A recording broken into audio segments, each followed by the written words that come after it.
Selamat pagi semuanya, selamat datang di kelas podcast kita pada hari ini. Ya, semuanya apa kabar? Baik. Oke, ada yang tahu nggak hari ini kita mau membahas tentang apa? Tidak. Oke, kita hari ini mau membahas isu yang memang sedang hangat dibicarakan ya, khususnya di kalangan remaja, adalah kesehatan mental. Ya, sudah pada dengar semua istilah kesehatan mental? Sudah. Kira-kira apa tuh contohnya kesehatan mental yang sekarang sedang marak dibicarakan ya, apalagi di usia yang kalian sekarang kisaran 15 tahun ke atas ya. Masalah apa kira-kira yang pernah kalian dengar? Masalah bullying yang menyebabkan kecemasan. Oke, bullying ya, bagus sekali. Kemudian ada juga masalah kesehatan mental seperti depresi. Ya, depresi bahkan sampai keinginan untuk mengakhiri hidup atau resiko bunuh diri. Ya, menurut data yang paling terbaru dari Survei Kesehatan Indonesia pada tahun 2023, sebanyak 2% orang mengalami depresi dari rentang usia 15 sampai 24 tahun. Bahkan sebesar 0,39%-nya itu memiliki keinginan untuk bunuh diri. Nah, sekarang rentang usia kalian apakah termasuk di sana? 15 sampai 24 tahun? Termasuk. Ya, termasuk, berarti kalian masuk kelompok rentan mengalami gangguan kesehatan mental. Ya. Oke. Nah, biasanya apa sih pemicu dari masalah kesehatan mental yang sekarang sedang marak? Masalah apa? Stresor yang meningkat. Kemudian dari masalah apa lagi? Kalau usia di atas 15 tahun, masalah pertemanan ya, masalah putus cinta, betul sekali, masalah percintaan, dan paling penting lagi masalah keluarga, kayak support system dari keluarga. Nah, kalau sekarang kita boleh agak meng-highlight sedikit ya fenomenanya, tadi dijelaskan oleh salah satu murid kita ya, putus cinta atau masalah pacaran. Ya, di sini kalian semua apakah sudah punya pacar? Ada yang sudah, ada yang belum ya. Bagi sebagian orang mungkin pacaran itu menjadi salah satu hal yang positif ya, bisa kita bilang positif. Karena apa? Karena bisa menjadi penyemangat ya, begitu. Apakah kalian merasakan seperti itu? Merasakan. Ya, ada yang penyemangat. Kemudian apalagi kira-kira?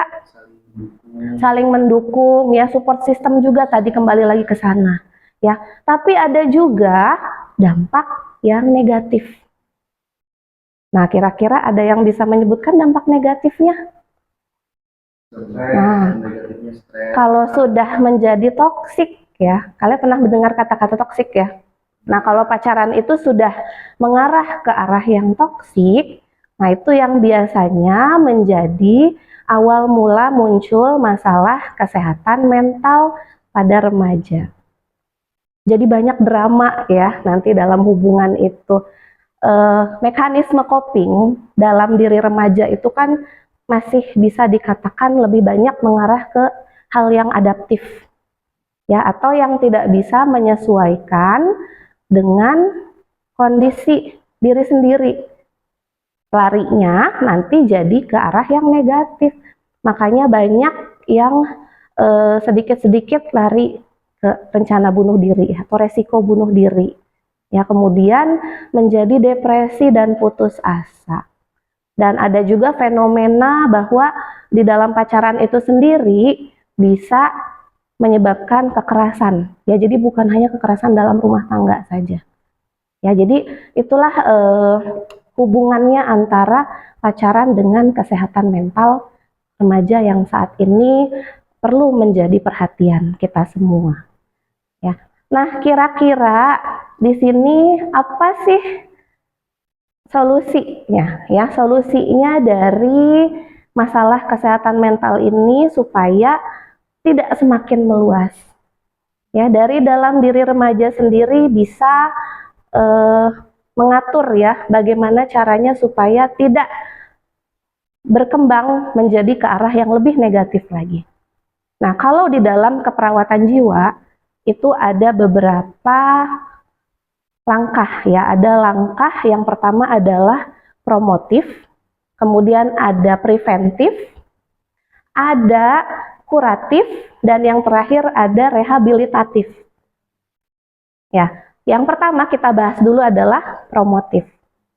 Ya, promotif ini bisa dilakukan dengan cara promosi kesehatan atau dengan penyuluhan. Ya, di sini apakah kalian sudah pernah mendapatkan penyuluhan terkait dengan kesehatan mental? Ya, mungkin secara langsung belum ya, tapi kalau kalian di sini semua adalah pengguna TikTok, pengguna Instagram, ya, pada punya semua ya akunnya.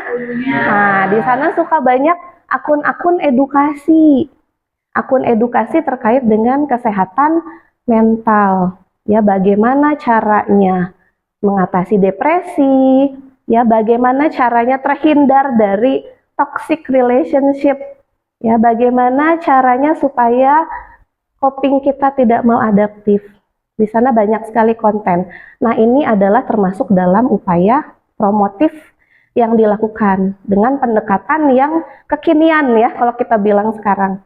Karena memang sekarang itu eranya digital. Ya, jadi memang harus teknik penyampaiannya pun menarik melalui media sosial. Oke, yang kedua tadi masih ingat apa setelah promotif?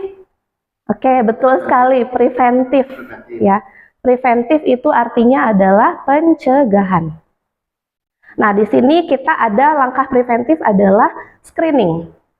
Ya, screening itu seperti mengisi kuesioner ya.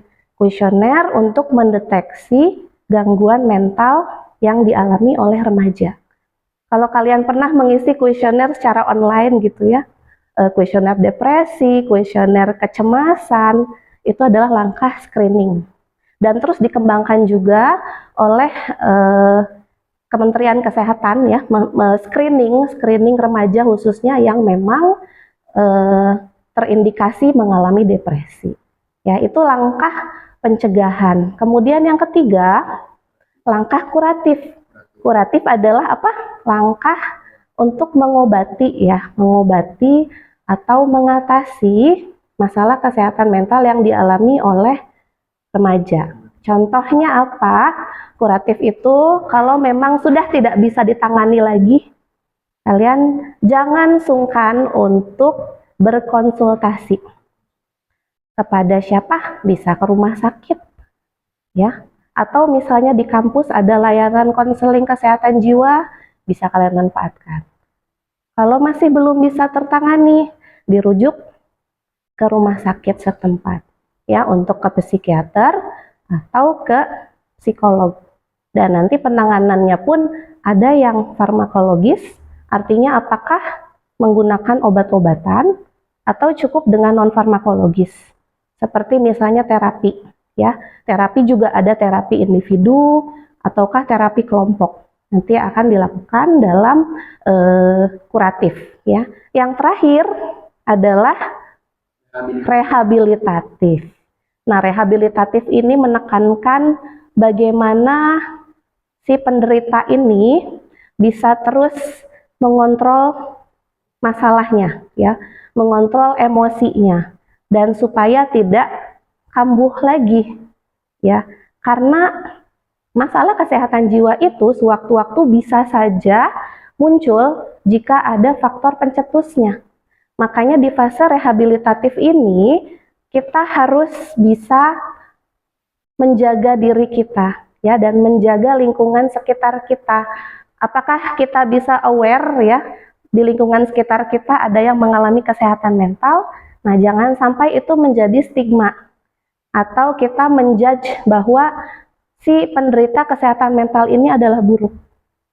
Ya, itu yang harus kita hilangkan, stigma di masyarakat. Dan yang paling penting, jadilah pendengar yang baik sesama remaja, sesama teman kalian. Jadi kalau misalnya ada teman kalian yang punya masalah, itu kalian harus apa? Harus mendengarkan. Ya, jadi jangan sampai teman kita cerita, tapi kita juga malah cerita jadi adu nasibnya, itu yang tidak baik ya. Jadi generasi sekarang itu bagaimana kita bisa seni mendengarkan orang. Ya, seperti itu. Oke, kita sudah berapa menit ya kelasnya selesainya? Sudah 5 menit. 5 menit lagi. Oke, baik. Ya, kalau begitu saya langsung closing saja di sini. Apakah ada yang mau ditanyakan dulu? Ada Bu, Iya, boleh, silakan. terkait kuratif, langkah untuk mengobati dan mengatasi depresi itu harus memakai obat atau terus dikasih kayak arahan gitu Bu, apa gimana? Apa Oke. tergantung dengan jenis depresi? Iya, tergantung sekali dengan jenis depresinya. Jadi kalau misalnya dia masih ringan, itu cukup hanya terapi saja, terapi non farmakologis ya. Kalau misalnya sudah berat, sudah tidak bisa dikendalikan lagi, itu mungkin nanti mengarah ke farmakologis. Tapi nanti tunggu hasil dari pemeriksaan depresinya itu sendiri ya, seperti itu. Untuk faktor lingkungan Bu, kalau misalkan si penderitanya itu yang mengalami trauma, terus keinget lagi, atau misalkan ada pencetus dari lingkungan sekitarnya, kira-kira hal apa yang harus dilakukan oleh?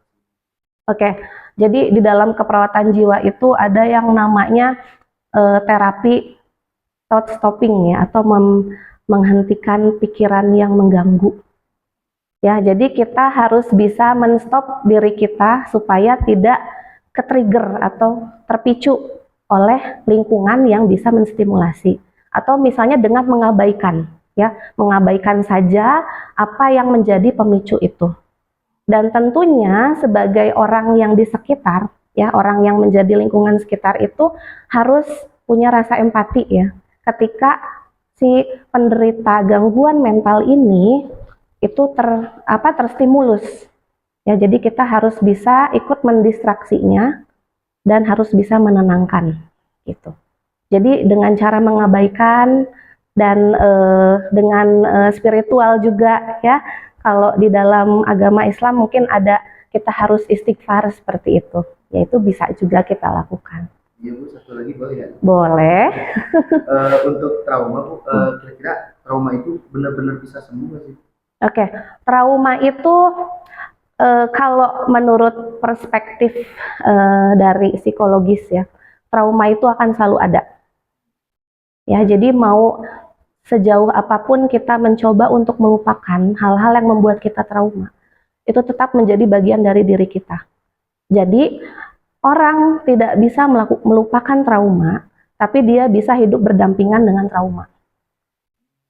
Ya, jadi lama-kelamaan si trauma ini menjadi bagian dari diri kita. Ya, tapi seiring dengan berjalannya waktu, hal yang kita rasakan pada saat awal trauma itu sudah mulai pudar. Ya, jadi awalnya misalnya kita sering nangis, tapi lama-kelamaan kita sudah tidak nangis lagi, tapi kita tetap ingat peristiwa apa yang menyebabkan kita trauma. Sama halnya dengan seperti proses berduka. Ya, jadi kita tetap hidup berdampingan dengan trauma itu, tapi kita masih bisa tetap menjalani kehidupan sehari-hari dan bisa tetap untuk produktif. Seperti itu. Ya.